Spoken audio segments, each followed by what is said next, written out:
అయితే సంసారం అంటే సవాళ్ళు వచ్చుంటాయి, అన్నిటికీ ఉపాయంతో మెసులుకుంటా జీవితం నడిపియాలి కదా. అంతెందుకు ఆలు మగల నడువ పంచాయతీలు అవుతుంటాయి. ఇక అత్త కోడల లడ అయితే చెప్పనవసరం లేదు.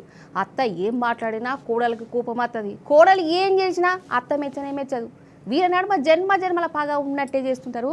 అందరని కాదు, చాలా ఇండ్ల గట్టనే ఉంటుంది. అయితే అత్త కోడల నడుమ ఎన్ని కోపాలున్నా అప్పటి మందమే ముంచుకోవాలి, అట ఇంకా మర్చిపోవాలి కదా.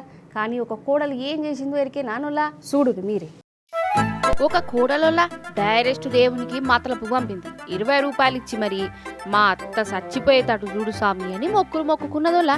అగో చూడవు, ఈ 20 రూపాయల నోటు మీద ఏమని రాసున్నదో, స్వామి మా అత్త వేధింపులు తట్టుకోలేకపోతున్నా, తొందరగా చచ్చిపోయేటట్టు చూడు అని 20 రూపాయల నోటు మీద రాసి హుండీలో వేసింది ఉత్తమ కోడలు.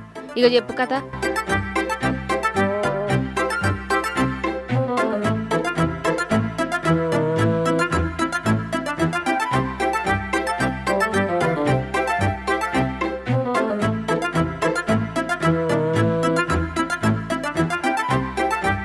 అయితే ఆంధ్రాలో అనంతపురం జిల్లా ఉన్నది కదా, ఆడ సుబ్రహ్మణ్యేశ్వర స్వామి గుడి ఉన్నది, చాలా ఫేమస్ గుడి. ఇలా ఏం మొక్కుకున్నా గానీ తీరిపోతుందట. ఇట్లా మొక్కుకొని హుండీల పైసలు ఎత్తారు. అయితే మొన్న ఈ గుడోళ్ళు హుండీలా వచ్చిన పైకం లెక్క పెట్టి పని పెట్టుకున్నారు. అందులో 20 రూపాయల నోట్ల మీద ఇగో ఈ రాతలు కనబడ్డేవులా. ఒకలేమో మా అత్త జల్దీన చావాలి అని కోరుకుంటే, ఇంకొకలేమో నాతోనైతే లేదు సావు తెప్పి అని 20 నోటు మీద రాశారు. ఇగో గిట్లున్నారోలా కొందరు కోడళ్ళు. అత్త చచ్చిపోవాలని 20 రూపాయలు హుండీలేసి మరి మొక్కుకునుడేందో నాకు సమజైతలేదు. అంటే అత్త పానం విలువ 20 రూపాయల, 20 రూపాయలతోనే పానం పోతుందని ఫిక్స్ అయిపోయారా?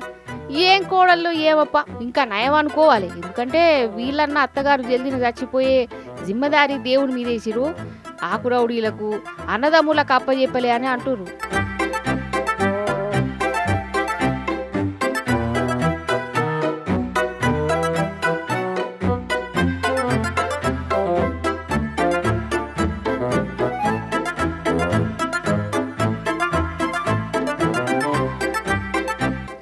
సంగతి గట్లుంటే అసలు మనిషి చచ్చిపోవాలని ఎందుకు కోరుకోవాల?